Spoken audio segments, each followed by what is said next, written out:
Pertanyaan berikutnya, kenapa perdagangan internasional ini harus ditata dengan baik? Mari kita lihat dari segi objektif atau kepentingan daripada eksportir dan importir. Dan tentunya nanti kita lihat dari risikonya. Pertama, objektif daripada eksportir, penjual, seller, ingin menjual barang dengan harga yang setinggi mungkin. Tentunya supaya labanya tinggi, labanya banyak. Dan dia mau transaksi atau penjualan berjalan terus-menerus, continue adanya. Kalau boleh, jangka waktu pembayaran atau jangka waktu kredit terms-nya pendek dan dia aman, pasti dibayar. Sedangkan dari sisi importir, satu, kalau bisa membeli barang dengan harga semurah mungkin, tentunya dengan kualitas yang bagus. Jangka waktu kalau boleh sepanjang mungkin, mundur. Syarat-syarat kredit, syarat-syarat mengangsur, kalau bisa yang mudah.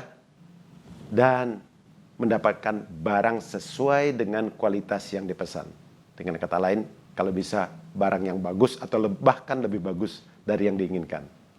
Sedangkan dari sisi risiko, eksportir atau seller, pertama, dia takut tidak dibayar, atau yang kedua, dibayar tetapi ditunda pembayarannya hingga jangka waktunya panjang. Dan yang lebih parah lagi, barang sudah dikirim sampai ke pelabuhan buyer, tapi barang tidak mau diambil atau ditolak. Sedangkan resiko bagi importir yang mau membeli barang, sudah pesan barang, dan ini kita mengalami juga ketika kita melakukan transaksi online, sudah bayar, sudah kirim, tahu-tahu 2, 3, bahkan seminggu kemudian ternyata dibatalkan oleh pihak penjual. Dengan kata lain, barang tidak diterima. Bayangkan kalau itu pabrik yang membutuhkan bahan baku atau komponen mesin untuk produksi. Sudah mengharapkan barangnya harus datang dalam waktu 1 minggu, 2 minggu. Tahu-tahu pada minggu ketiga, 1 bulan kemudian misalnya, baru tahu bahwa barang batal dikirim.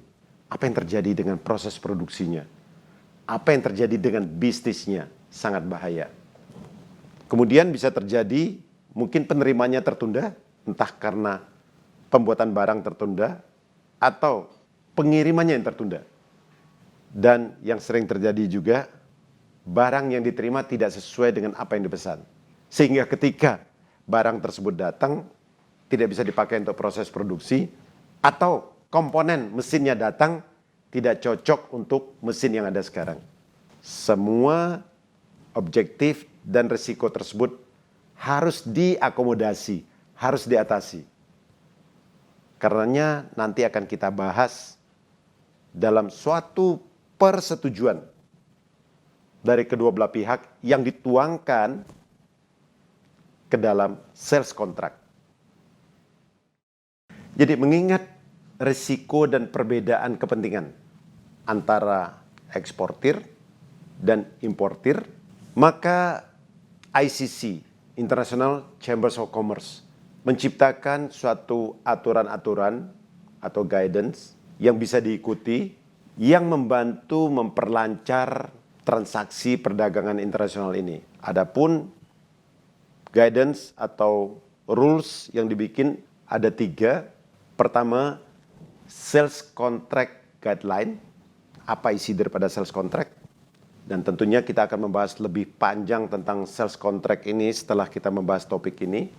Yang kedua, system delivery, yaitu International Commercial Terms yang kita kenal dengan Incoterms. Dan yang ketiga adalah Uniform Customs and Practice for Documentary Credits atau Documentary Letter of Credit yang kita kenal dengan UCP 600. Ketiga poin di atas akan kita bahas secara detail pada modul ini dan modul berikutnya. Dan tentunya juga kita akan melihat tipe-tipe pembayaran daripada perdagangan ini.